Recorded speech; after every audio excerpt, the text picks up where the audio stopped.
Thanks for sticking around with us, folks, here for the last game of our EMEA matches for the day. And it matters. There are stakes. Either Metaboiz or Wasp will be eliminated from Stage 3 contention. That's right. The winner will go on to play against for the chance to get out of this group. Now, we talked a little bit about these two teams. I've seen more of Metaboiz personally. You at home all had Wasp actually, well, most of you had Wasp taking this away, like a 65% of you. If they play Wrecking Ball, I will stand them immediately and, and I'll just be a massive fan of them. I'm quite happy to see that here, but out of the gates, be Metaboiz on the Junker Queen comp, something they did play against expected dive heroes from their opponents. It's going to be Wasp on the ball, baby. I'll tell you what, Chasm didn't come through the ball for me on all year, so I'm glad Wasp is. So yeah, I'll agree with you on that one. I'll be a fan of a ball team any day of the week, but it's a weird ball comp, isn't it? Because you got like your May in this as well, so a little bit strange. I don't hate the May to punish here. Junker Queen overextending or any of those positioning. Fake Jake though brings the doorbell. Oh, okay, wait, the rush. Was that a knockdown? No, not quite. KDM eventually going to get picked up though. Hev eats the massacre. And Metaboiz have a very, very strong start here. Seems as if the Wrecking Ball is not at, I guess he's not home at the time that Metaboiz come calling. Either way, can't get much impact. Two ways you play ball comps. You play the full dive, or you play a version that's more of a poke style, where the ball knocks a couple of players up, and you get those kills. It does require an Ashe, so Kira actually changed the cast here. It's not ideal. It does typically require you to play double flex DPS as well, but maybe not ideal for this map, so they don't have a dive, they don't have a poke, but they do have a kill on Fake Jake. Ostrix not bothered there. Gets good pressure being put down on the backline here. I think Texel had to jump away. Fake Jake did not have the healing available. Just tying up the Kiriko for a little while. And you saw there, KDM looking on, trying to keep the Junker Queen healed up. It's not going to work out very quickly. Wasp are back in control.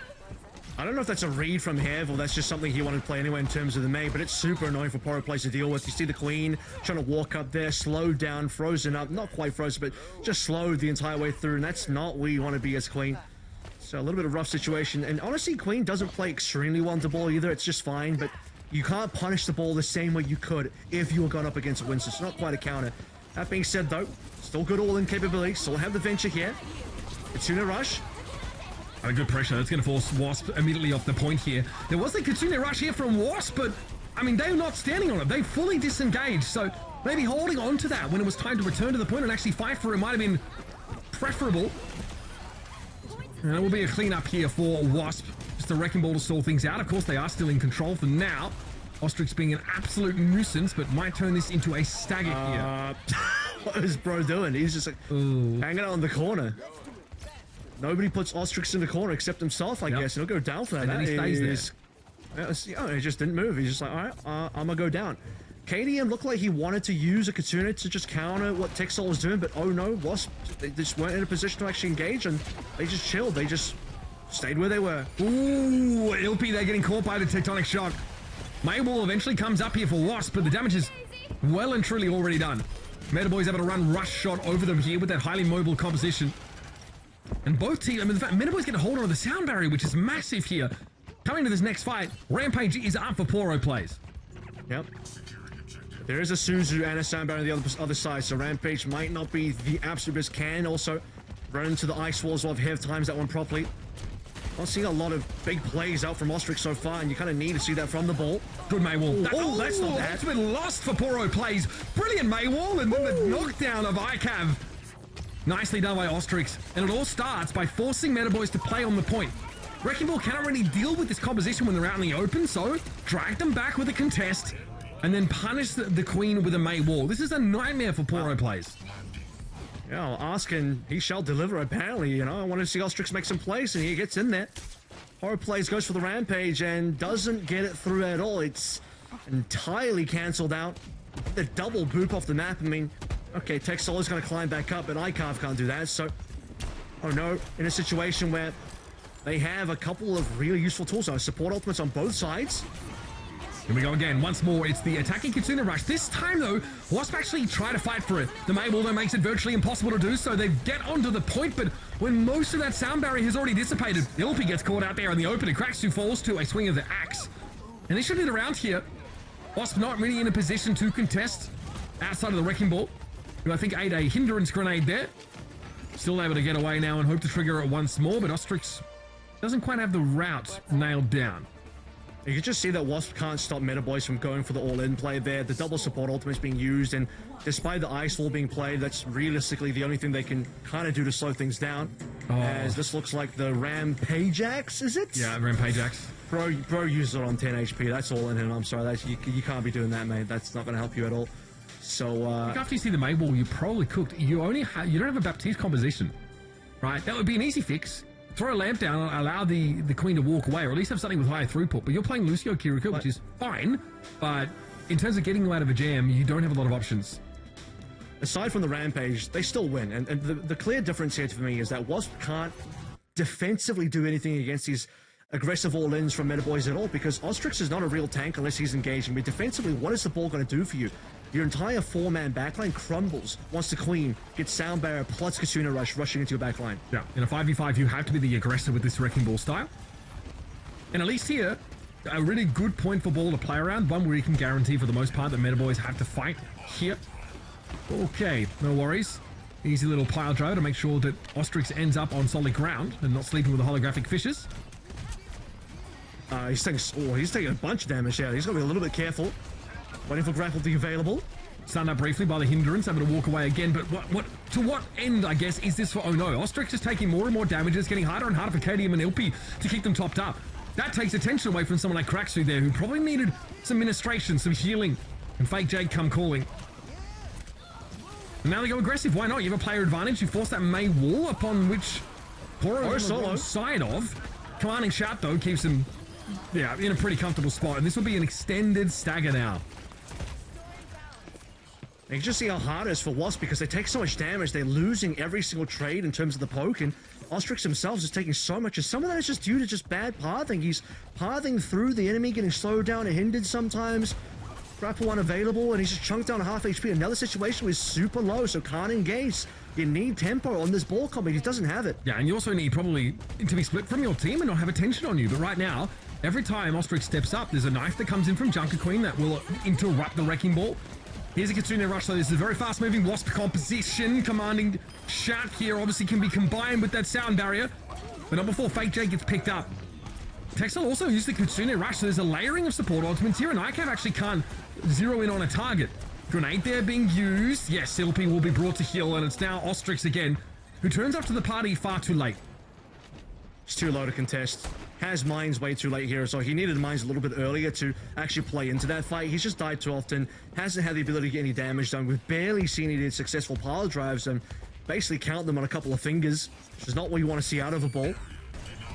Here's the mines now, thrown out in the absolute open. Okay, unclear if there's going to be much value to be gained from that. Fake Jake pops up, going to be doing it so in front of a May. Kraxu, though, gets brought down. Texel able to find a crucial kunai kill on the otherwise pretty slippery Tracer. Poro plays is sitting on that Rampage as well. Dangerous territory here for Wasp. That Susie will be crucial once that Junker Queen comes in.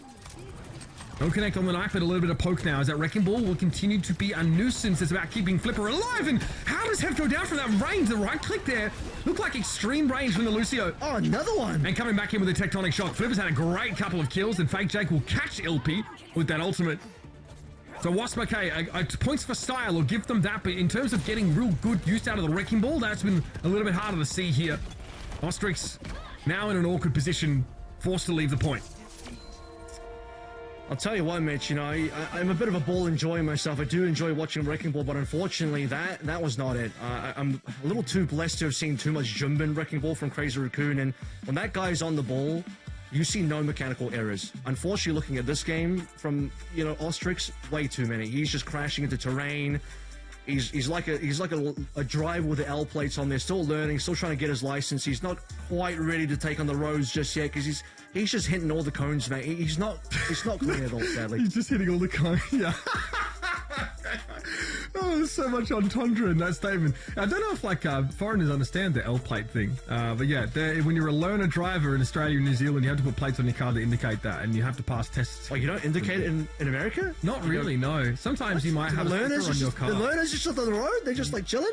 Kind of, yeah. Yeah, That's crazy, you can do that. Like, yeah, with I had to bloody become a learner in America all over again. That was a different story. Anyway, we digress. It's not just the individual, the mechanics of the Wrecking Ball would also have the team plays around them, right? And, you know, you do want to see the Wrecking Ball cause a disruption that can be capitalized upon by your DPS. I thought the main pick here was good, but less in terms of how it fits into the ball comp and more about how it really answers Junker Queen's relative lack of mobility. We saw a couple of big catches that were huge, able to punish, you know, the Queen a couple of times. I thought that pick was really powerful in the context of this matchup here.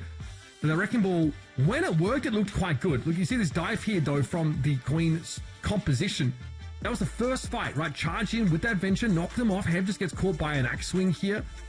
Very, very good. That's the tempo you want to see from any team, actually, at this level. Metaboiz is definitely capable of it, which is good.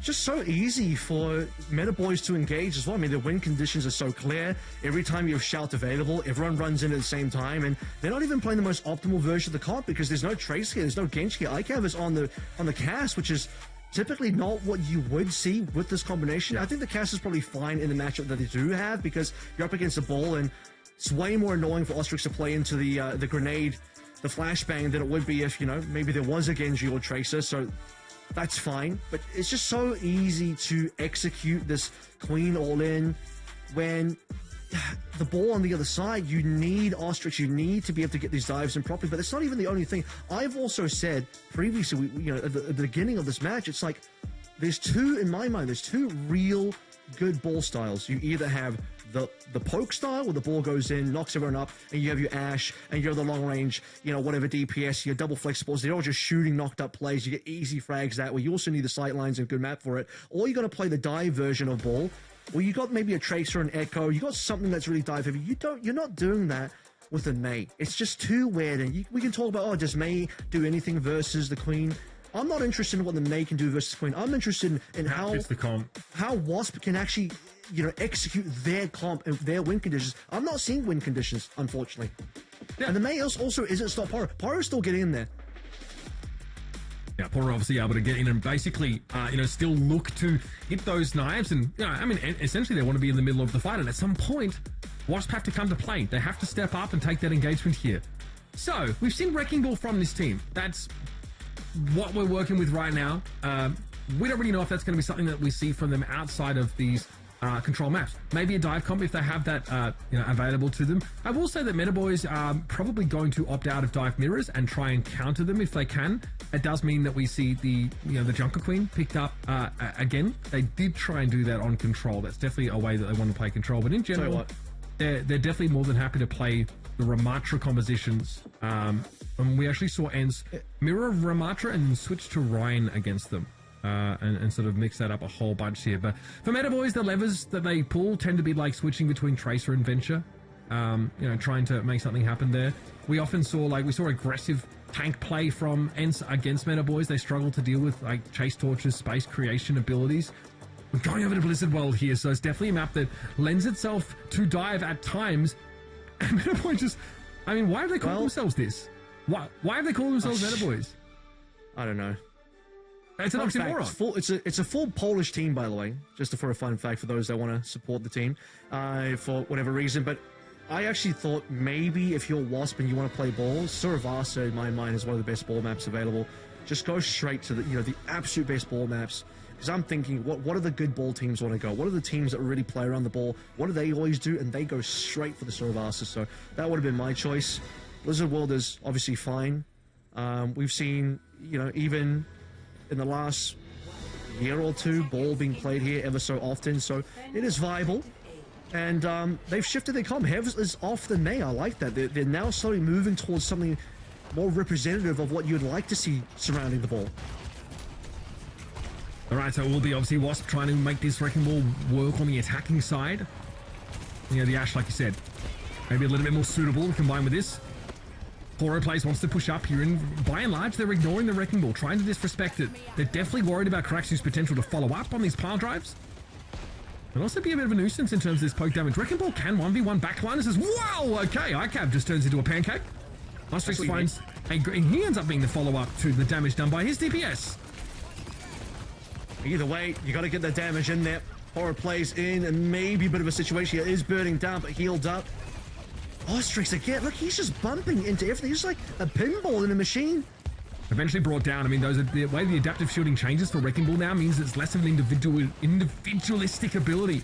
One that can confer shielding to your teammates. So you really do want to pile in with the Wrecking Ball. It actually makes that poke style of this comp a little bit harder to use. Foro Plays wants to play corners as much as they possibly can. Build up that ultimate. Already a Kitsune Rush online, but whoa, Hef goes in for the assassination. These picks have been great for Wasp. Now they need to convert, and they will get Poro, who was completely isolated. Yeah, Cap and 2 ticks. Ostrix finding a little bit of scouting on a mission through onto B already, and it doesn't look like it's going to be contested. Metaboiz are going to give it up. They had ultimates, they had the capability, but maybe just didn't trust the positioning. They didn't trust where they were standing in. Fake Jake down super early. This is going to be Wasp just taking early kills. They do lose one. Much better. Okay, Wasp here losing KDM. Maybe a little more concerning for Ostrix, but fortunately they are very self-sufficient. One of the most self-sufficient tanks in the game, in fact.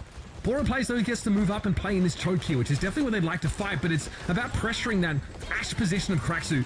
The Bob is going to make that harder to do now. There came the pile driver. Bob thrown directly in the mix, and ICAV now needs to deal with a very, hard-to-catch Hev. Tracer picks off the Kiriko, pardon. And ICAV's going to back away here after making use of that Deadeye to make a bit of space. Still has to deal with Ash, who will outrange him here. And he's well and truly out in the open. Wow, Hev's done a lot. I mean, where was this Tracer earlier on? This could have been so good on Lijiang Tower. I'm glad it's here on Blizzard World, but it just, it's a bit of a head scratch. It's like, why was he even on that May? Because this Tracer's doing real work and working with the ball as well. You're now looking towards something that represents a real dive, and as long as Ostrix can make this work, nearly gets flipper down. I'm here for it. They want to answer this Wrecking Ball. It's a problem for Metaboiz. That's a good sign for Wasp, but you're not really forcing Metaboiz into addressing the ball, which was something they didn't even have to do on Lijiang Tower. So, and Sombra is still not good. Yeah, you can hack the ball, but outside of that, she's not a good character right now. Virus not connecting there, so Cracks were able to drop down. Got healed up, I think, got a Suzu for their trouble. Minefield going to be used here. Cracks who's still at large and still unable to be caught under the thumb of Metaboiz. Now we're starting to see why I think this Wasp team able to have such a long game on Blizzard World or take it so close against, definitely looking comfortable here. And I'm glad we got to see this match because Metaboiz, we're going to watch them in real time, try and find an answer to this Wrecking Ball, not only on this map, but probably across the entire series. Might get a little bit difficult now. This is not a good point for the ball typically to play. Unless Ostrix can get really creative here. He's going to just transfer a little bit of healing over to KDM. Happy to take that damage. Okay, the hack is pretty cute, but he'll be able to get away again with the tank passive online. You don't even hack for that long, so I don't really rate it. I don't think the Sombra is really going to be that useful. I guess, still value that Sombra ult, but it doesn't really do anything directly to shut down this Wrecking Ball. That's kind of a tough thing to do. Brig comps can help. Maybe Biotic Grenade also goes a long way. But you see it here. There's the hack. Hector steps up, of course, really favored in the matchup against Sombra in general. Hector's just absolutely slapping this Metaboiz team. But he's legit. He is legit on the Tracer, nearly a 5k. I mean, this one swap, I think, is really done wonders for the composition of Wasp. And again, it just makes you wonder what they were doing on Lijiang instead. And now Kava's going to go over towards the cash. Even the Malga, the Metaboiz are desperate. They're throwing everything at the wall to shut down the ball. And Ostrix doesn't care because the more attention they get, the less attention their team does. Here's an EMP that catches just Kraxu, and there's a sound barrier instantly from Ilpi. Sombra pick, an absolute complete and utter waste of time. Malga time, baby. Foro Plays cycling through these sort of brawly tanks to try and find an answer. The damage is good, but Ostrix just rolls up, picks up a Mega, and goes about his business. This has been enough at least to slow Wasp down, but it cost him a sound barrier on the Metaboiz side. Katsuna's up now, so Wasp in a position to start pushing along. Ball's going to roll straight through, straight down, and as long as Foro Plays doesn't have a cage available, there's nothing really threatening Ostrix at all. Ev's still looking to chase. Now Flipper burning down, that's an easy pick-off. Dancing among the minefield now as we saw a Foro Plays try and make a bit of space and instead just ate a face full of damage. Oh, this guy is absolutely cracked. What's going on? Hev is just popping off, man. Hello? Dude, this guy is good. Where's this guy been? On the wrong hero. On the wrong hero. I'm saying now, if Wasp can turn this around, and maybe we do get a 3-1 or a 3-2 or whatever the situation, if Wasp win this series, I'm looking at Hev right now, early player of the match, because that is a performance and a half. He is absolutely taking it to the Metaboiz, who think Ostrix is maybe the problem, but Hev is the one they got to shut down. Hev is the real issue for Metaboiz, because he's the one that's actually getting the kills. Ostrix is setting some things up. He's being way more useful on this map. Still a couple of slight fumbles on the mechanical side, but for the most part, Wasp are making it look really good. 226 is a very reliable time bank as well. That was a solid attack. Brilliant. I mean, this is a treacherous map to try and finish at the best of times, and having more than 90 seconds, I think, is a very, very good sign. Not only that, but Metaboiz end the round still not having decoded this composition. They still not figured out how to play against the Wrecking Ball. It's looking a lot more disruptive now, and I think the more attention that Ostrix garners, the more hero swaps on the Metaboiz side that Ostrix forces, the more impact they're having, I think, as a tank in terms of doing the tank's role of occupying space and attention. Metaboiz really looked like they struggled, and I think it does help that Hev just walks in and gets to, you know, take liberties against Metaboiz with a pretty outstanding tracer play. You've seen a little bit more Metaboiz than I have. Do they play any Brigana? Because that would actually be the backline combo that does the most in terms of disrupting the ball. I don't think so. It's the same thing we talked about in the previous series. It's the Brigana, the Sleep Dart, the Byron Nades, the Whip Shot. That is what you need. Oh, I didn't see a lot of it from them, I'll be honest with you. They played some Zen on that's not Dunkertown. That's about it, though. They're definitely more invested in this kind of setup. At least they have the Baptiste here, which is going to help with Malga's survivability. Oh, we are playing Malga on Blizzard World Attack, folks. Definitely, Metaboiz probably ought to change their name. There's definitely a little bit off the wall, stylistically. They're going to look to try and take the high ground, maybe made walls to trap this ball in place, but even that, it's not a sure thing.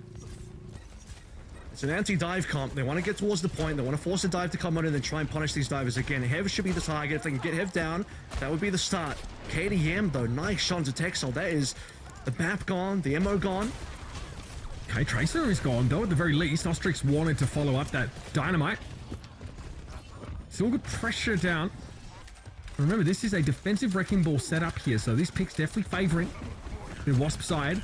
And Metaboiz has to double back and get the Baptiste out.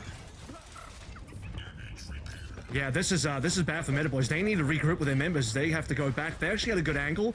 If it wasn't for the fact that Texel goes down, they flipped the map, and Metaboiz was in position to come through from a retake position. Decent power drive.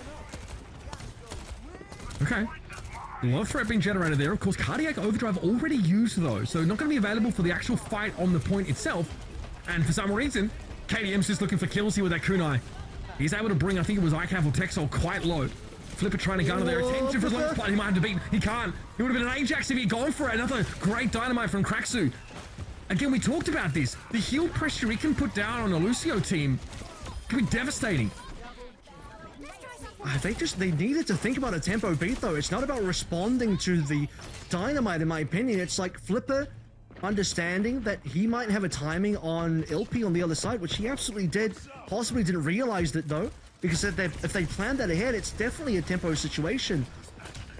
But now it's a reset instead, and they've lost so much stuff. They've got good ultimates coming online, but so do Wasp, and Metaboiz have done very little to burn the bank of Wasp economy. Now with dynamite, over to the high ground here. Power driver behind the minefield. This is pretty treacherous now. iCav gets taken down. Kraxu has been dominating the Ashe matchup here. Pretty quick fight. Not much to really say. They lose the Wrecking Ball. The defender's sure, but he'll be back in no time. It's a punish on the ball, but it is a late ult from Texel. Maybe they can work with that. The ball's going to come back quick, though, so you need to be able to start pressuring the point straight away. You got other ultimates to play through. Blizzard's going to be really good to stop the retake.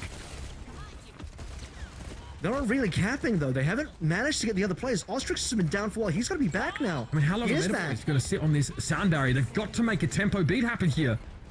If any time, it's going to be now, but they can't really guarantee that Wasp are going to engage and give them the favorable matchup. Here's Bob, here's Ball, here's the kitchen sink getting thrown down by Wasp. And at least the bomb has been removed, but a late sound barrier means that Wasp now can really start to fight. Poro is out in the open on the point, but they are capping it right now. And eventually this needs to be responded to. Who'd he catch? Cage? Okay, step into the cage as we do. Poro now pretty much on an island here. We'll need some help. Can Texel heal them up? Eventually, backup does arrive, and Metaboiz are going to get to play the map, going to get to play the game, finally. That's the first cage, by the way. I'm pretty sure because Poro plays would have used the cage by now, so it took about 3.5 minutes, nearly 4 minutes to get a single cage. And cage is a huge win condition because that's a guaranteed way to get a kill on the ball. It's a guaranteed way outside of Ilpi just rushing in there with the beat solo to save Ostrix. Cage is the most important ultimate, and it just took them way too long. Poro could not find that at all, and now possibly going to go down here. Cardi can rest, not even going to be strong enough. So the push ends before it even starts. Yeah, and you've got to connect with the Tracer, the life stealer. Hard to do when Hev is constantly buzzing around the big bulk of the Malga. Metaboiz now will have about 2 minutes to work with here. And it's a pretty fortified position for Kraxu to play from here. It'll be very hard to shift this Ashe away, especially with Ostrix dropping down at their own volition. Bam, comes on down. Kraxu goes a little bit low there, but that disruption that Ostrix just inflicted makes it hard to chase that kill. The Echo here, of course, can give you an option to try and burst the ball down. Focusing beam, nothing to be sneered at. And Texel will tap it a shot. Ostrix force him back. It's just annoying damage that Wasp actually can't initiate on that damage, and even now, Bob finds Ostrix somehow, and have the hyper carried down, so Metaboiz, they survive the onslaught of Ostrix continuing diving on the archway, but again, it's just, you know, it's only a little bit of damage. They need to be able to hard engage onto that damage to actually get those kills, and it just wasn't happening. Who are they hard engaging on? That's the question. Such a mobile comp here from Wasp. Poro trying to clear these mines as well as they possibly can, but not before ICAV again loses out to Kraxu. Again, it's not really a fair fight as ICAV got pile drove just prior and was dealing with the minefield as well. Poro hoping to make some use of that Amp Matrix with the Bunny Blaster and a lesser seen combination. Unfortunately sent back to spawn with nothing. Poro plays his comp, Metaboiz's comp is now really confusing because they're still running the Lucio back, and I thought maybe Texel would swap. Yeah, he got doubled, but that's disgusting, so good tech there. I do enjoy that. Solid ball tech with a double boot. Texel not going to be happy about it. Another chance to swap though. Maybe Lucio Kiriko can come back in.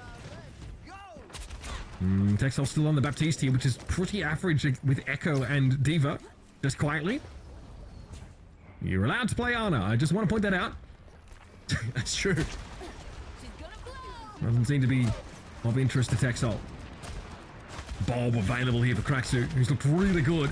Hard to stand out against alongside Hev on your team, but Kraxu's definitely had some good moments finding that opposite number of ICAV. With 20 seconds to play. Hev with a pulse. Wasp basically with everything they could ask for in terms of those big ultimates. Kitsune Rush, sound barriers there. Hev looking for another pulse bomb stick to open this fight right on up, and ICAV is playing an off angle here. A little vulnerable, a little exposed, but still able to catch the sound barrier out now as here comes Bob. Kraxu sends that one off, and look how low Poro plays is. Self-destruct trying to get a remake here, but Flip is going to be taken down by Ostrix. It's at least Fake Jake to find one, but that is going to be it. That's a dominant showing here for Wasp, and finally, we get ourselves a series. We're going to even up here at one apiece as Blizzard World goes the way of Wasp. Yeah, I'd be disappointed if Wasp didn't get that because it was such a good attack for them. The time bank was honestly really, really well played. The fact that they finished the map with the amount of time that they did, and on the defensive side, nearly a full hold. Horror plays on the Malga, couldn't find the cage until basically the overtime, and you know, that's what won them the point itself, but it took so long. Time was the biggest factor here. They had no time to play with on B, only a couple of good fights, and once we got past the archway situation, it kind of looked a little bit awkward for Ostrix diving in and out, but no real damage to connect on and no real players to come in for kills. Once we got past that situation, we got to the real meat, the meat and bones of what B was. Then the dive was back. Then the actual engagement was there. I think the first engagement back was a really good dive towards the arcade that cleaned up everybody. Yeah, I think we'll see that sort of play out in a couple of moments here. On the side of Metaboiz, it's a lot of Junker Queen to start us off.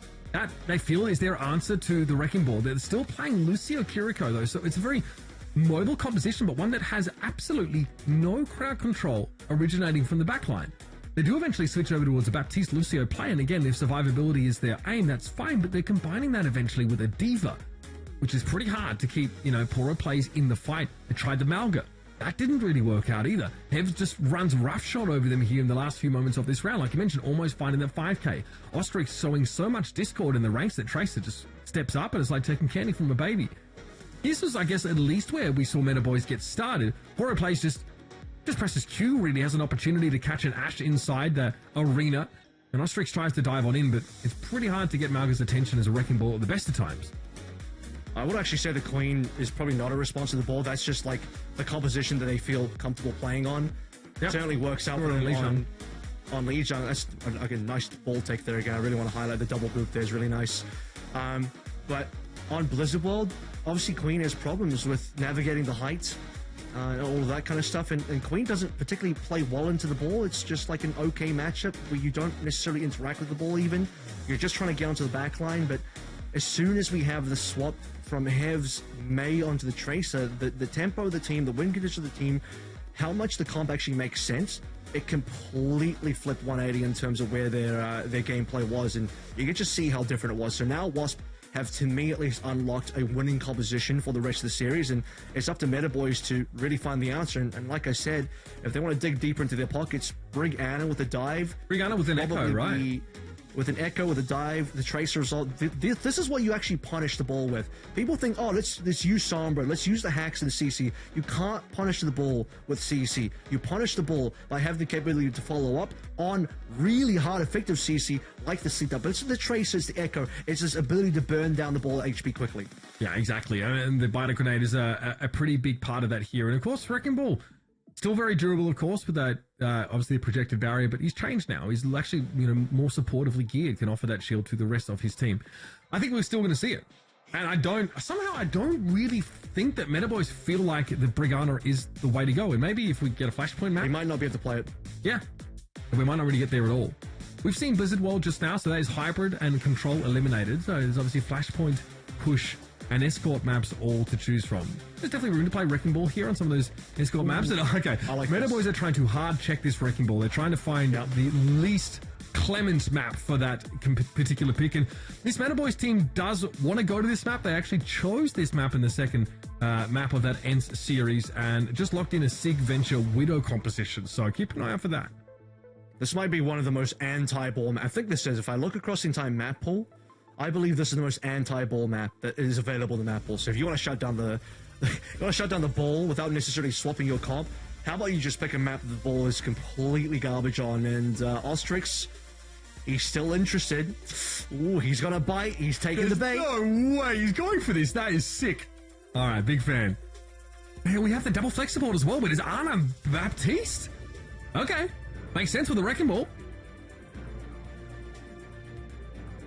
Yeah, maybe Larry would have been really good here. Sig? There's so much hard CC. The Sig is going to be a lot rougher for Ostrix to play into. That's for sure. Do we get... if we get Ana Brig, Sig, then we're cooking. Okay, it will be the Baptiste Brig here, so Metaboiz still... Yeah, Brig Bap is more standard for Sig, but I also think that's because Metaboiz believe that Wasp are going to match them, because Brig Bap is good with the Sig, I think, into the mirror with the Sig, but once they see there's no Sig on the other side, I wonder if they do think about swapping. We'll see what happens there. I'm happy to see it against the Wrecking Ball, though. Finally, the Brig pick here. Pretty good at just making half of the Wrecking Ball to be disruptive. The Whip Shot is pretty easy to hit. Oh, okay, that is stunning. Great combination here. Fake Jake emerges, bursts through the earth, and pops him right up into ICAV's sideline. Ostrix... he just walks into the back line of Metaboiz and just dies. Okay, you have any business being there with like 10% HP, but okay. Yep. I have Whiplash from the series. Looking at like how the teams have performed on their respective maps, it's quite jarring. Alright, so they're actually going to be playing the poke version of the ball comp now. This is workable. They can do something with this. The problem is, how do you rotate in, considering the sight lines, where you do have to contend against a Sigma that's going to shield, that's going to give ICAV huge advantage in the Widowmaker duel. He's bumping into too much terrain again, mate. I can't handle it. Look, I think the problem is that Sigma's you're going to get a lot of free card push here because ball can't always be contesting. That is a problem against this poke comp. Ostrix is going to be permanently quite low. Oh, okay, Hev gets felled. And they make it 2.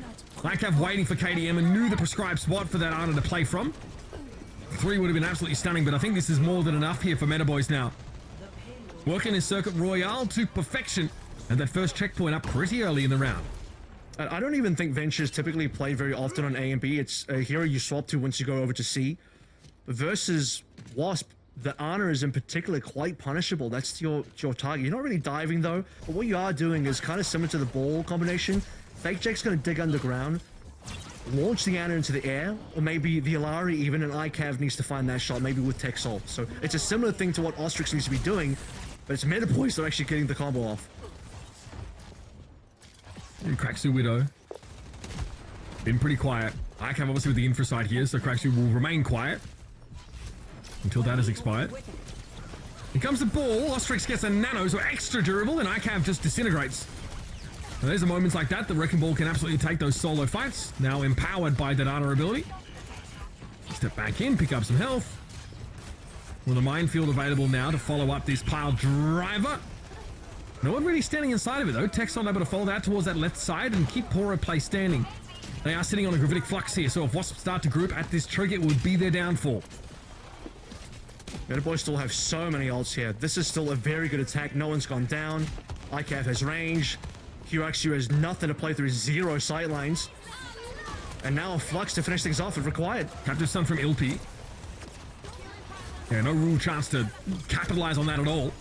Fake Jake a little bit low, outranged by the Iliava there. And then Immortality Field from Texel eventually is brought down. There's an air matrix up though. Texel had that one set up in advance. This has allowed the card to push a long way forward. Please don't, Charlie Niner. They have to touch. Sleep Dart connects on the Poro Plays here, but that Sigma is really scary to push into. It's going to be a recall force from the Tracer, and ICAV returns to the fight with a kill on Ilpi.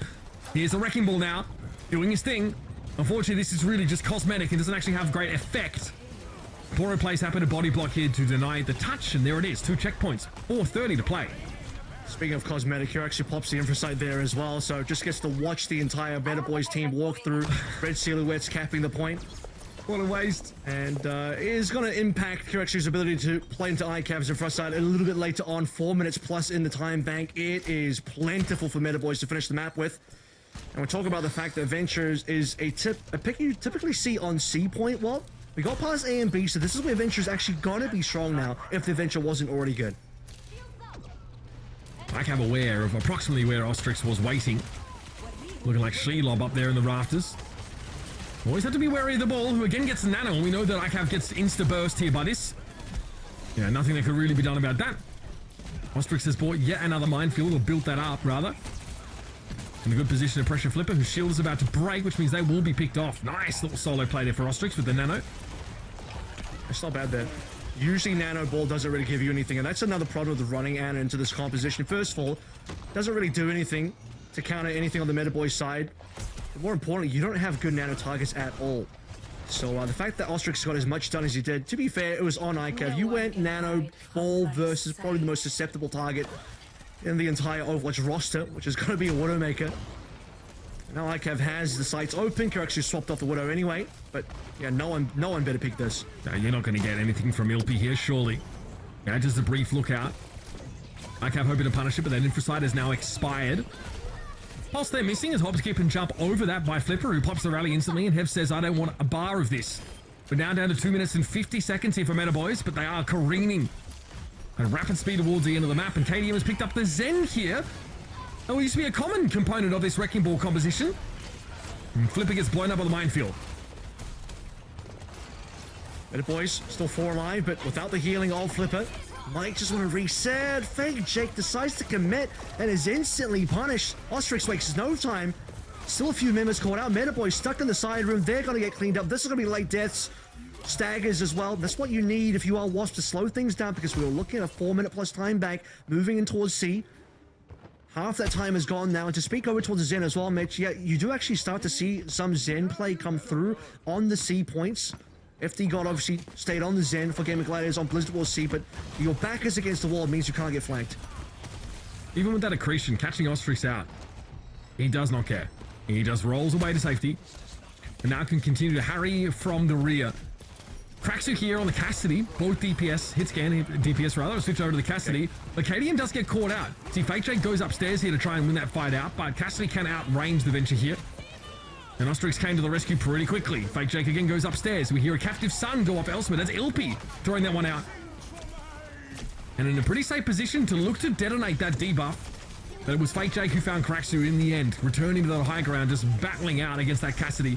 KDM with a quick double though. There's something here for Wasp in the Transcendence now to buy a bit of time. Ostrix happy to bask in those rays. This Fake Jake again looks to find the Zen. It's an easy pick off, but a trade in the end as Ostrix turns his attention towards Adventure, and Poro plays burnt to a cinder. Super important transfer. If it wasn't for that, Ostrix dies and the point's probably gone, but allows Oh No to be able to find themselves the opportunity to get the respawns in. And now a minute left. Metaboiz, who looked like they were going to get an incredible time bank on Circuit Royale, now might not even finish the map. They basically threw everything at the wall in that last push. No more ultimates to play through, a pure neutral, and they're going to go up against mines. Deadeye could be a problem here as well, especially if Huraxu's on the high ground. No one can really contest that. That's a huge issue. I can't believe that in the current year we're watching Wrecking Ball on defense on Circuit Royale, and there might be an inability for the attackers to actually finish the map. Minefield in a small room, that's scary. Texel loses the immortality field, and Ostrix wants to make sure some of these players actually contact these mines. Poro's forced to back away, but the mines were cleared behind him, so Metaboiz was able to use his bunker safely. Wow, they got out of that. Flipper has rally as well. Perfect rally.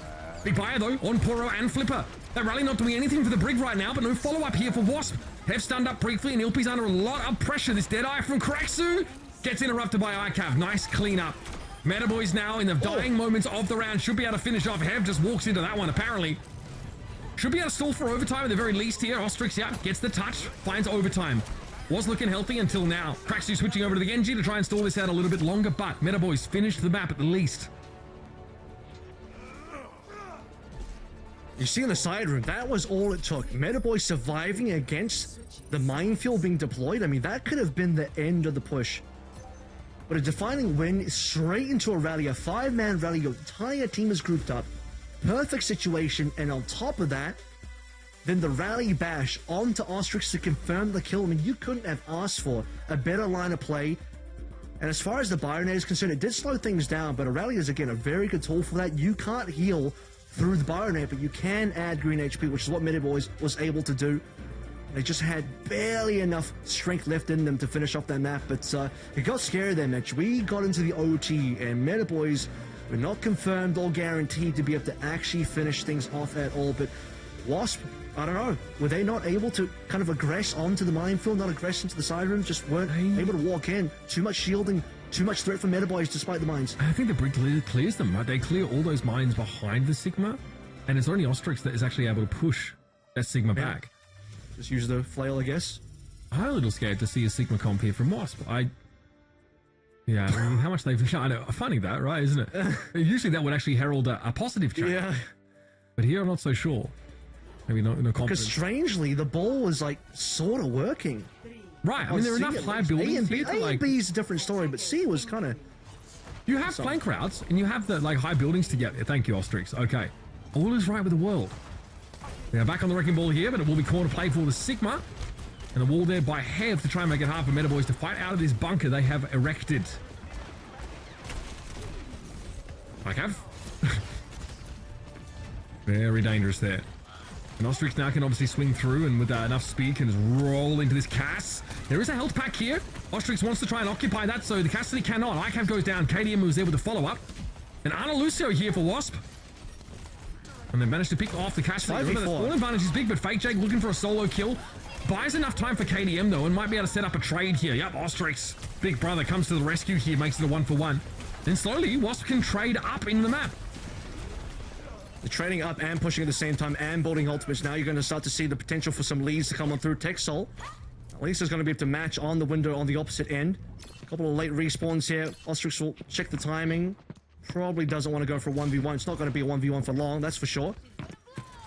There will be a retake because payload is just around the hairpin now. Yeah, close to that checkpoint.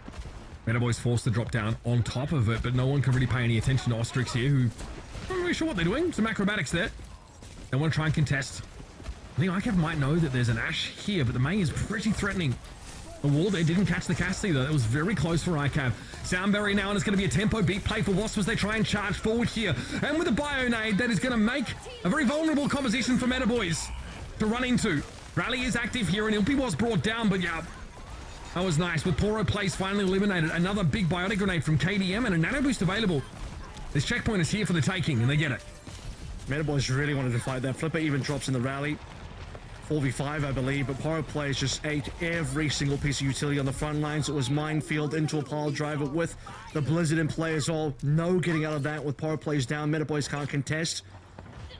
They still have other ultimates to play through. Ostrix. They try and get a freebie. Isn't spotted out. Gotta check those, man. You're up against the ball. You gotta know these balls are gonna do some weird grapple things. You're just gonna be living on the high ground. Okay, I've spots it.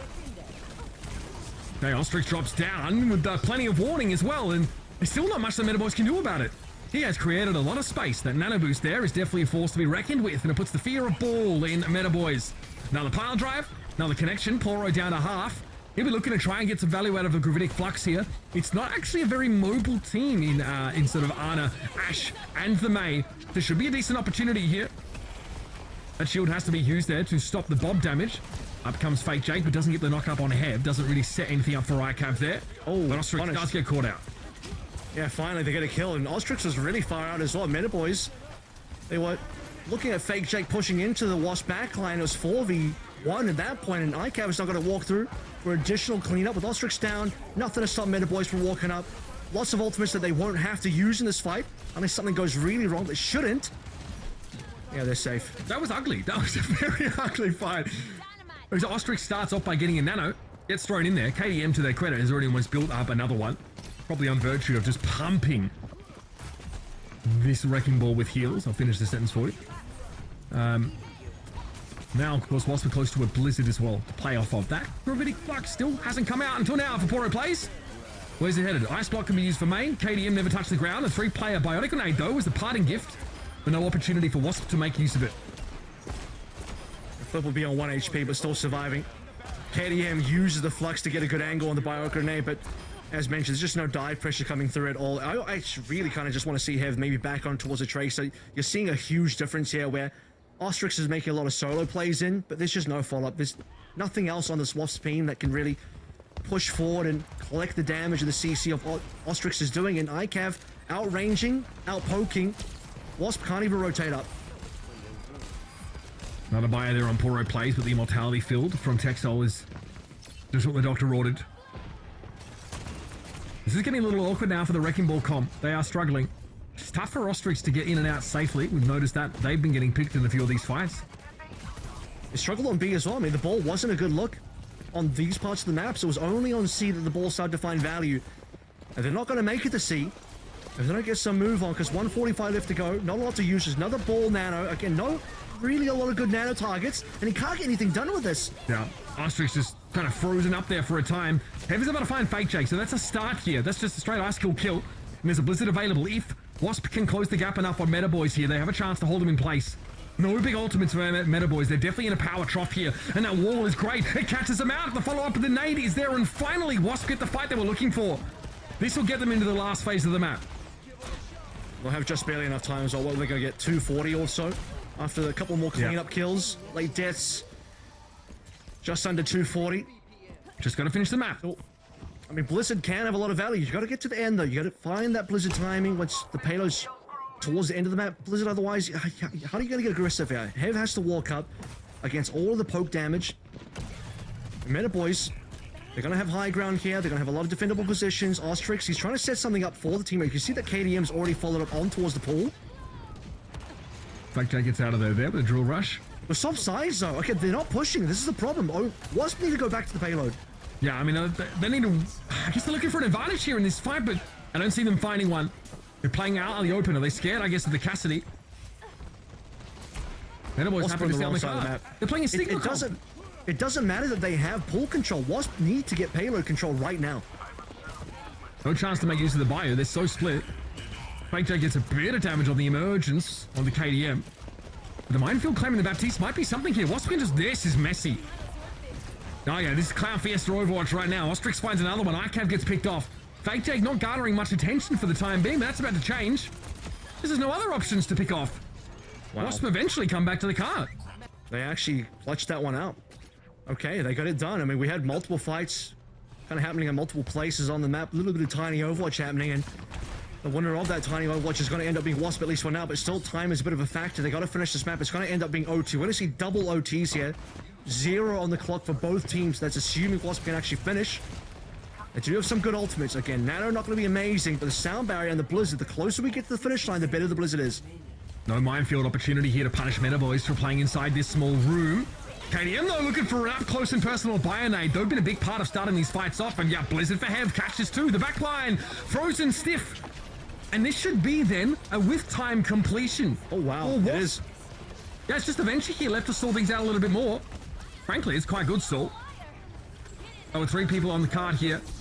There might be a Sig Flux, but it will be too late. So, 33 seconds separate these two teams.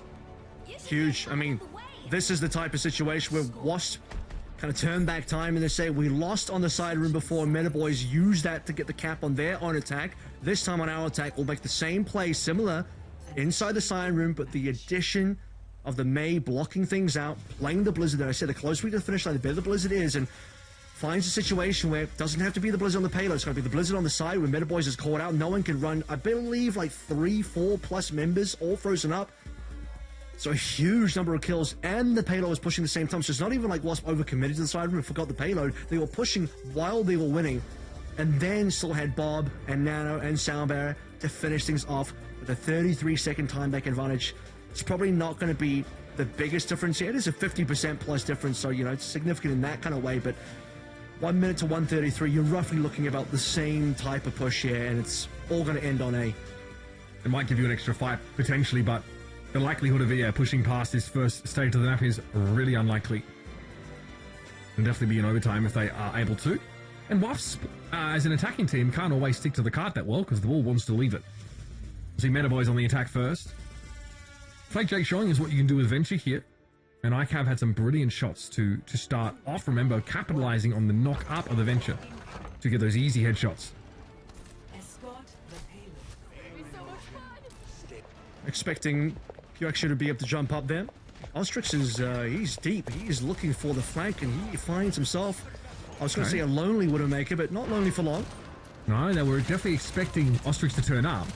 I don't think ICAV can do anything about this here. Ostrix now is going to camp the mega spot and just keep rolling back down. So ICAV needs to find a way to find good angles here whilst under harassment, but all of Wasp have folded back. I think they're concerned about the Sigma shield.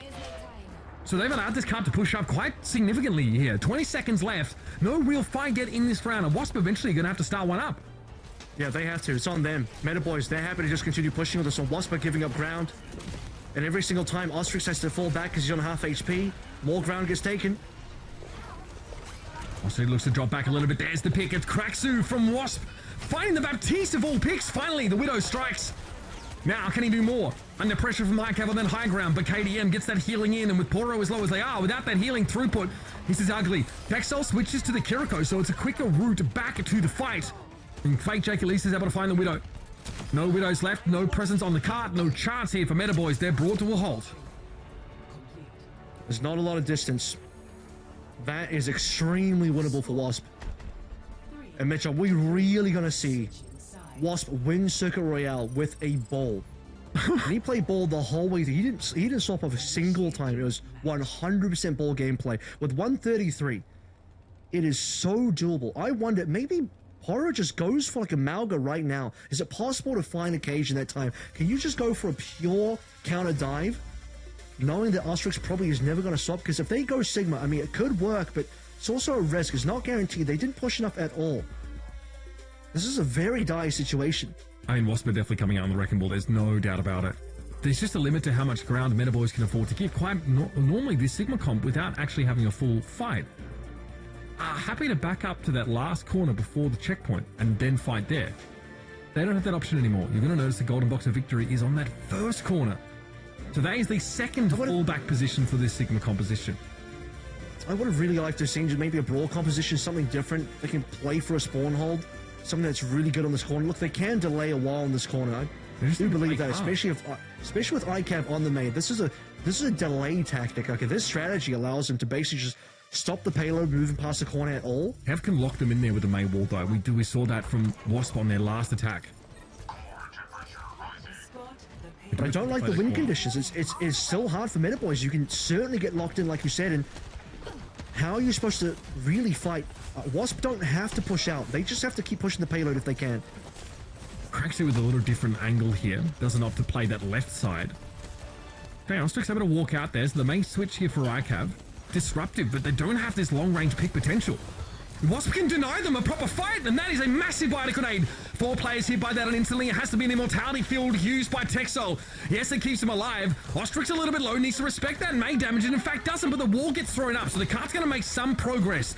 Now Metaboiz move out into the sideline of Cracksuit. Wall gets thrown up, but there's just too many targets, and the Sigma Shield's a problem. I think Wasp have to reset.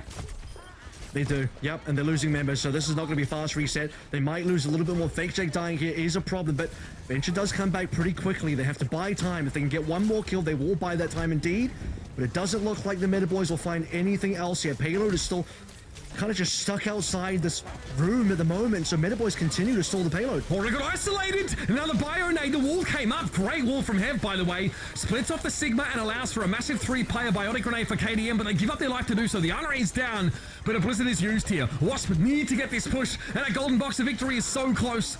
Fake Jake trying to stall things out a little bit longer. The wall going to be deployed there. ICAV falls to the minefield in the end, and eventually Fake Jake goes down.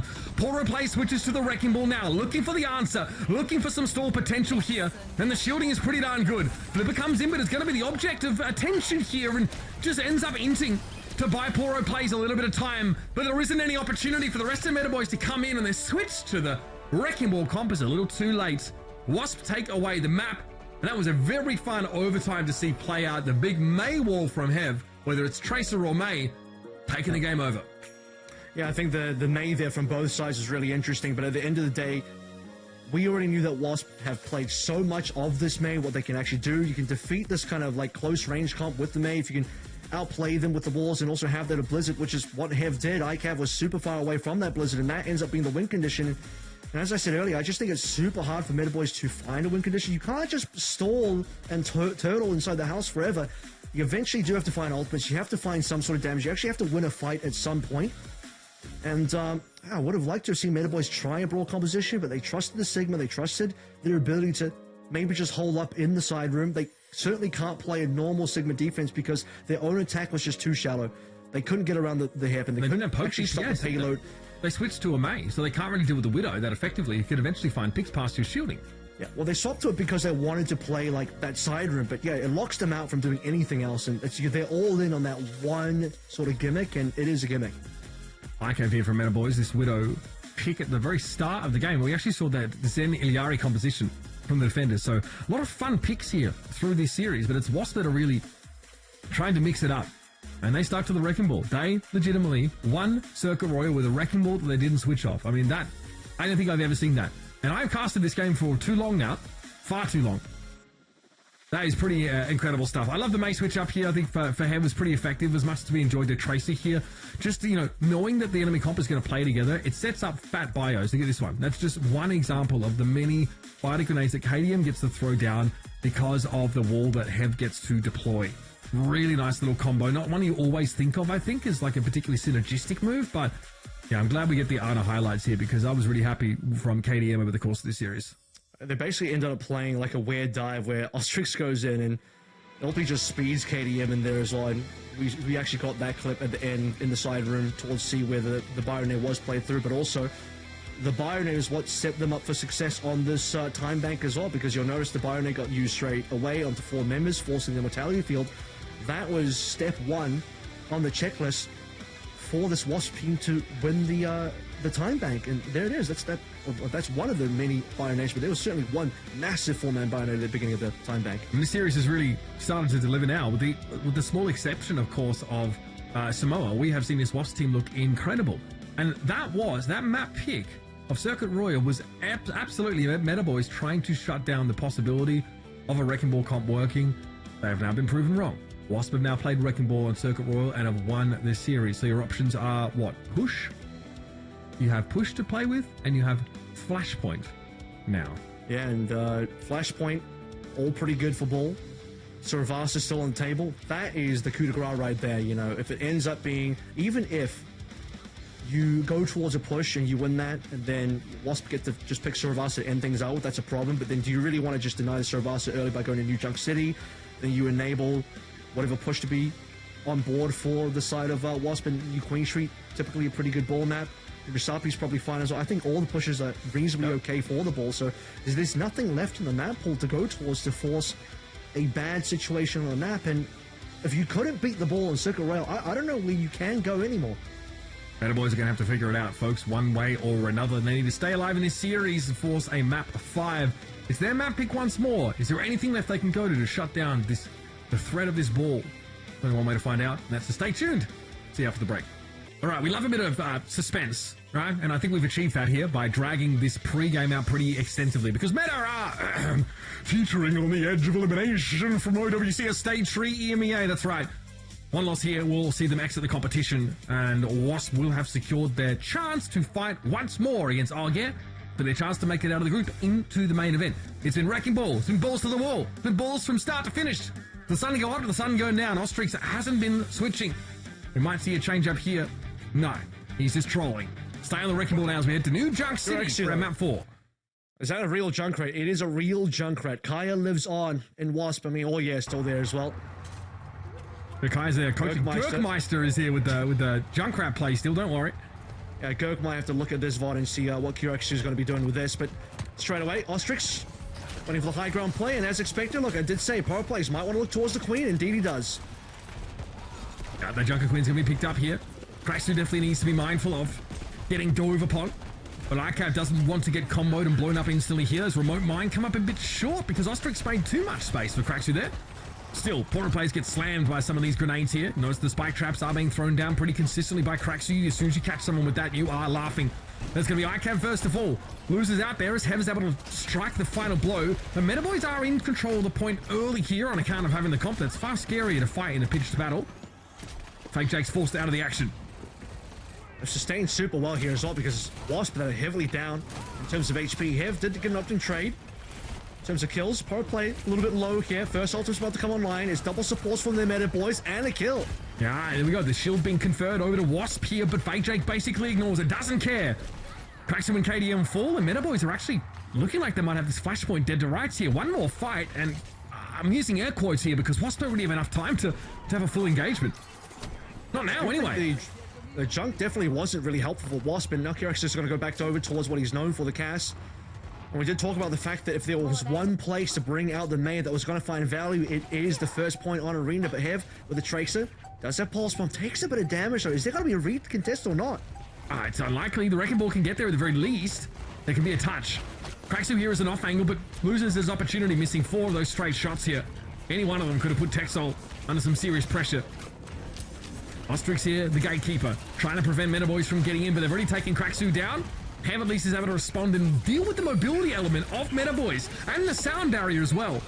Metaboiz have been probably enough to give up this fight, but they do want to invest the Kitsune Rush as they are in a 4v4. It's not a short-handed engagement, but the minefields are winning this. Foro plays. Wasp looks like they're going to get this one. Flipper might not want to have an ult here. He is going to come back to players that are not looking super healthy, and it's a 3 versus 4, I believe. Nice stick on the outside. ICAV is going to really make this one interesting. 40% though, Wasp still in control. There's no flip on the point. They still have sound barrier at least to Metaboiz. They did spend, though, a couple of ultimates in that fight. It doesn't result in flip. Metaboiz are trundling back to the point here. And ICAV gets some damage and is forced to recall. Kitsune Rush versus sound barrier here. Can they make use of it? Ostrix on the way. He's beelining for the backline here, Kev. The parting's a little awkward. Oh, he can't even power drive up to the high ground. That is the sound barrier now from Metaboiz. So maybe Ostrix happy. He didn't end up getting to grips with them there. Rampage still in play. Possibility of being used here. 1-for-1 trade so far. Power players thinking about saving it, but now I have to think about using it. Low members on Wasp, but they're just not dying. Ostrix still alive. I'm not going to get him. Ostrix now getting back to half health and more. KDM keeping him topped up. Rampage available for Poro plays. That would be a way to shut the Wrecking Ball down. And yeah, with that anti-heal, Ostrix can still shield through the duration of it. Goodness. They haven't flipped it yet. Metaboiz still looking to try and take control of the point here. It's going to be Ilpy going a little low, but hell of it's a pulse bomb. Susie used instantly there, but Texol gets burned to the ground. Kraxu comes back on the Symmetra and no longer fight. He takes it. I can't believe Wasp have taken his flashpoint first. That is ridiculous. I mean, I favored them to take Arena, but not like that. They were heavily behind. That was like a 0-99 comeback on Arena. And for Wasp, they barely even touched in time. Ostrix gets in there, and then the Metaboiz kind of just fall apart. They start losing plenty of members. That is so tilting. A lot of trades back and forth, but even with a really nice pulse run from ICAV, they just still didn't have members alive to cap. Pressure on Texel, maybe try and force that swift step out. What a pain! Look at Ostrix. He just imposes himself in between Metaboiz and Poro plays, and there's nothing the Junker Queen can do. She's out in the open.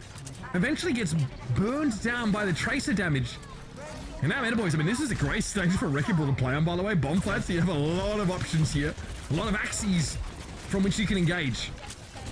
It's not bad for Metaboiz either, but you have to find your way onto members. QX is actually on a sim. That is potentially a bad call. Now you have a clear target. Metaboiz were finding it hard to get a dive target. That is now your dive target. Okay, Fake J gets to the point here. They do have, of course, the Tectonic Shock up. Fake Jake being respectful of Kitsune Rush, and so he should be, but it's going to be Texel getting taken down by Hev yet again, back on the Tracer and having instant impact just to add water, folks, and this guy's taking the game over. Ilpi does fall as Fake Jake held onto that shock for quite some time, but Hev finds their second in this fight. Crucially, though, it's not Lucio. Ilpi and Flip are both down. The latter, though, had a sound barrier to use, or at least has accrued it since then. Good damage on the Queen, but Poro able to turn around, find one shotgun shot. The Wasp already have 74, 75 and counting. Yeah. And this is the situation for Metaboiz where if they're slightly winning and getting Wasp down low HP, they can't clean up, and Wasp just survived me. How many times does Ostrix get out alive on one? But when they do start winning, then they can't clean up fast enough. Wasp are just stalling on the point. Ostrix still staying alive forever at 76. It should have ended like 30% ago. They just can't get that flip quickly enough. We're going again. No support ults here for Metaboiz, so the odds of holding on to this for a time looking better. Oh, they lay them. Okay, can Wasp actually disengage from this? Hev doesn't want to. The stick, it's good, but Fake Jake's able to get away, maybe submerge himself. Oh, that's solid.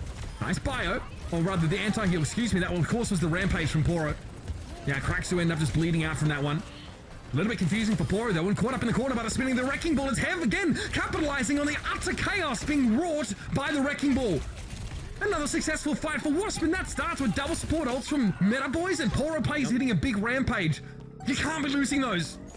No, I mean, that's a situation where ICAV and Fake Jack need to get in deep and find the kills. If Poro plays can't finish off the kills himself, I mean, there's no way that Curex just bleeds out. That should have just been kills. Ostrix, Hev, all caught by that as well. It's about to be 2 points going over. ICAV is down. Metaboiz are on 4 members. It's so tilting for Metaboiz here. They can't figure it out. The math doesn't math at all. Poro down a half and some. Gonna be KDM eventually finishing the job and holding on to the Kitsune Rush as they do with a sound barrier to start the fight on the third flashpoint. Yeah. This could be a sweep here on New Junk City. I mean, I'm not a fan of the double layering of the ultimates for Metaboiz anyway. It was a Curex wall coming out, then Texel and Flipper both support ult.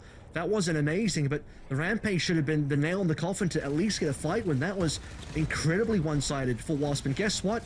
Went on to another good ball submap in terms of the rounds for Flashpoint. You're looking at, what is this junkyard? You're not in any of the indoor maps that would have been good for Metaboiz. Again, they're aware of Ostrix's presence, but it doesn't seem to matter. ICAV has to blink out, doesn't have a recall, doesn't want to use it! Oh, no! Getting picked off at the start of this fight is devastating, and there's no backline pressure here. And also nothing to chase Ostrix down when they get low and have to run. This is going to, by default, give Junkyard over to Wasp to start. It's going for bad for most. Metaboiz aren't even getting first caps anymore. They're not getting these first bloods. Ostrix is continually down very low all the time, but never actually dying. Fake Jake going to try and get it done to the fire. Honestly, I think the venture was good.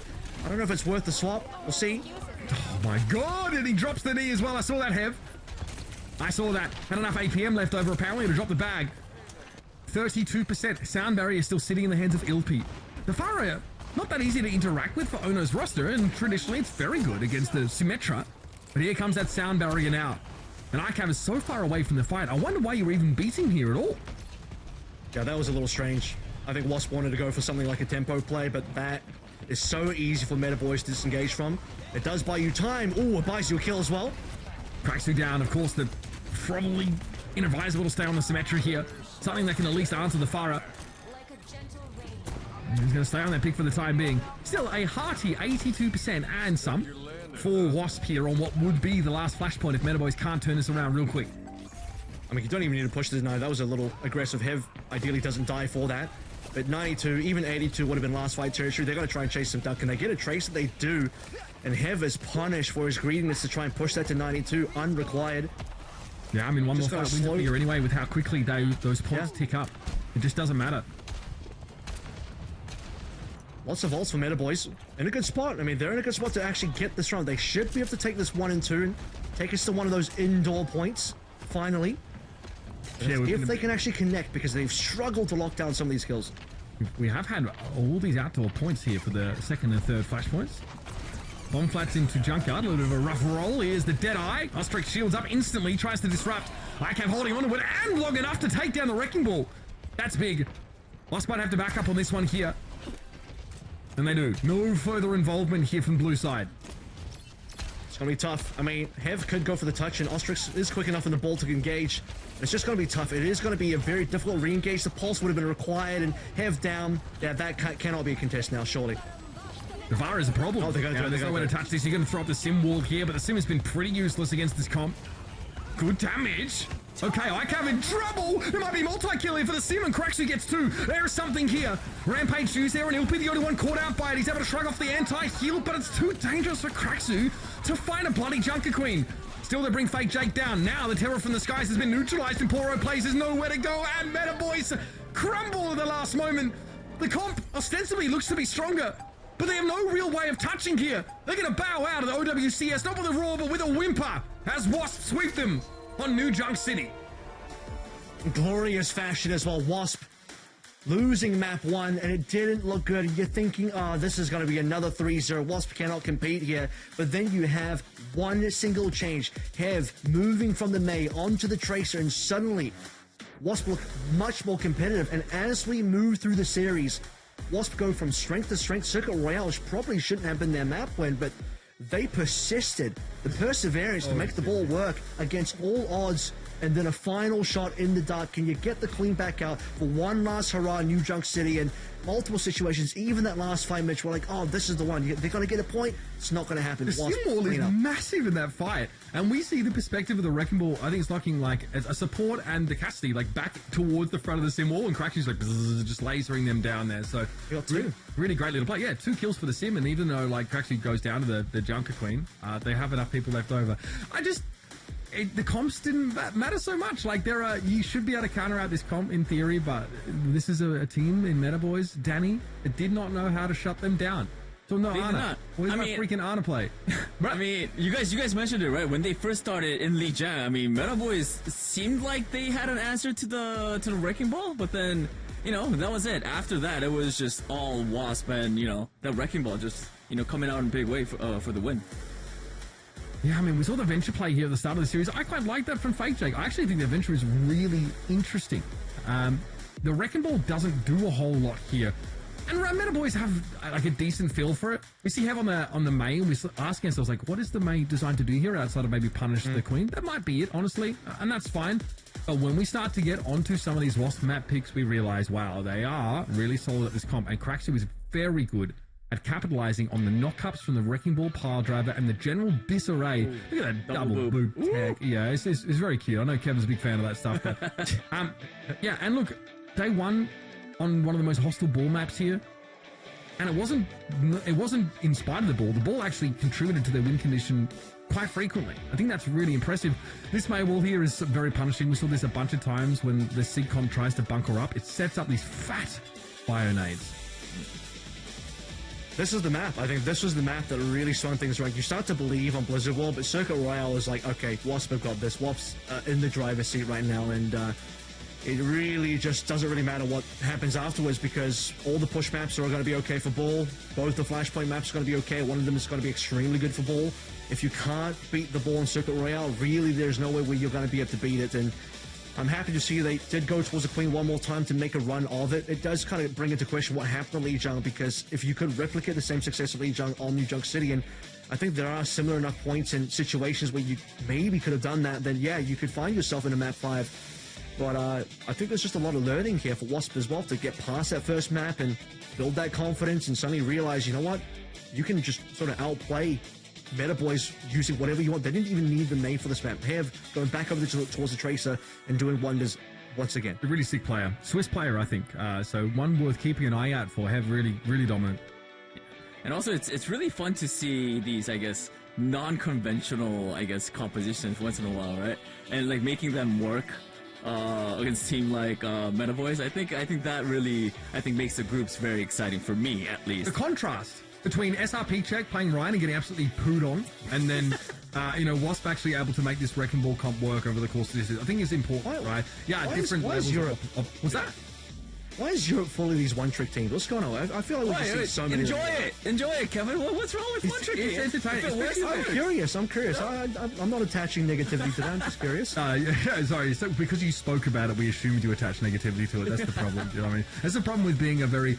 See, Kevin, folks, is a very picky analyst, right? Like he has very high standards. So it does seem like he's poo-pooing something. Not really.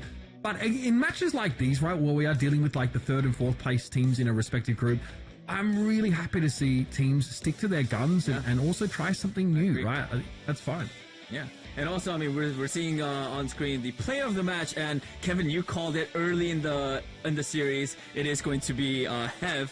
I mean, this guy, whether it was, I think, the Mei, we're seeing some Mei plays, but Tracer as well. He was definitely, I do believe, was the standout player. I think as soon as you got to that second map and the gigantic turnaround from where we were on map 1 to map 2, I was like, I think this is the guy. And I had a good feeling about it. Just something about what I was seeing gave me some good vibes, some good aura. I think I just detected the aura, and the aura flowed through for the entirety of the series and did not disappoint. Is aura the new word? Is that different from Riz? Yes. So Riz is more in terms of charisma. Aura is just... Yeah, it's something a little less tangible than Riz, you know what I mean? Can I say Skibidi Ohio Aura now, or... You mean Skibidi... Skibidi Sigma? Aura? Sigma Aura? Sure. I'm so confused, guys. That's fine. I mean, I might be the youngest guy on this broadcast, right? That's crazy. No, wait. I've got 2 kids, and I'm the youngest guy on this broadcast, just quietly. Damn, you guys make... Unfortunately, you guys both look younger than me, which sucks. So we need to work on this. That's on you, bro. I don't know if it's skincare routine. Kind of skill issue. I mean, what do you mean, Danny? You just don't go into the sun. That's your trick. I know yours. Yeah, you can tell, right? All right. I mean, hey, we were talking about how great Hev was, but another great player from the team is, of course, KDM is here for an interview. Very quick interview with KDM, and then we're going to move forward. KDM, can you hear us? Hello? Hi, KDM. Hello? Yeah, I can. Hello. Oh, you can? Oh, okay, no, okay, all right. Sorry, all right. Hey, yeah. Yeah, I was kind of getting scared. I was like, can this guy hear me or not? But hey, anyways, great job today. I'm going to start this off. I want to ask, about this match in particular. In first map, you guys, of course, did lose. What sort of went on? What do you think were the mistakes that your team made for the first map? I would say we were not very used to playing Venture, so we needed some time to adapt, and I mostly play Ana normally on Lijiang, and we wanted to try Kiriko because we kind of knew they were going to play some Queen comps, so we had one map to adapt and try to get better at the comp. Yeah. So yeah, we were kind of learning while playing the match. Okay. I mean, we definitely, I think your Ana was pretty much got finished a lot in Lijiang. Yeah, I mean, a tough map, I think, in general. But I think what's impressive about you guys is that you managed to win Circuit Royal with a Wrecking Ball composition. Your Arn looked fantastic over the course of that map. I've never seen a team win Circuit Royal with a Wrecking Ball comp, especially up against the standard Sigma style. What's the game plan here? Because you guys really wanted to play that ball comp. You look really good at it. Even with the ball May, the wall set up, your bio grenades look really good. But on Circuit Royal, which is a really hard map to play ball on, what is the game plan here up against the Sigma comp? Yeah, so basically we had to kind of create a game plan because we never played Circuit Royale. We kind of knew they were going to pick it because they know we have a ball OTP. So we played in a small warm-up before we tried this comp with Mei inside the room to play Mei with ball. It didn't work out as planned in defense, but it worked better in attack, as we could see in the first attack. And the plan was basically Ostrix making a lot of space on ball and have being able to wall off whenever one player was making a mistake, and then I could get 3 nades. And when I get a nade, I think they're just dead based on the code. So talk to me a little bit about this match against Ouya. You've already played them. You ended up losing. Unfortunately, you didn't take any maps, but it looked like it was a very close series. You have to play them again in a rematch. And what's interesting about this matchup in particular is obviously you guys look to be a bold team. They have Chasm on their team. I don't know if he played versus you guys in the previous series. Maybe he will in the future. This could be a bold matchup. Like, how are you going to reapproach this rematch now versus Ouya after It was a losing close game, right? Yeah, it was a close game. So basically, they played Shazam and Kaya. The Gokmeister was not there, so they had to play Isaac on DPS, and they played Isaac Ken, and they were just playing a ball comp. They played it better. It was a bit close, but they just played it better. And Metaboiz used to play it because they've been playing for years together, and we took too much time to adapt. We've thought of some stuff to play against them in the rematch. We have some strategies, we have some ideas. Maybe it will work, maybe not. I hope it will. But we'll make it. I think we'll make it a bit closer than what happened previously. All right, KDM, thank you so much for the amazing interview, and good luck moving forward. I'm definitely looking forward to that rematch. All right. Thank you. Thank you.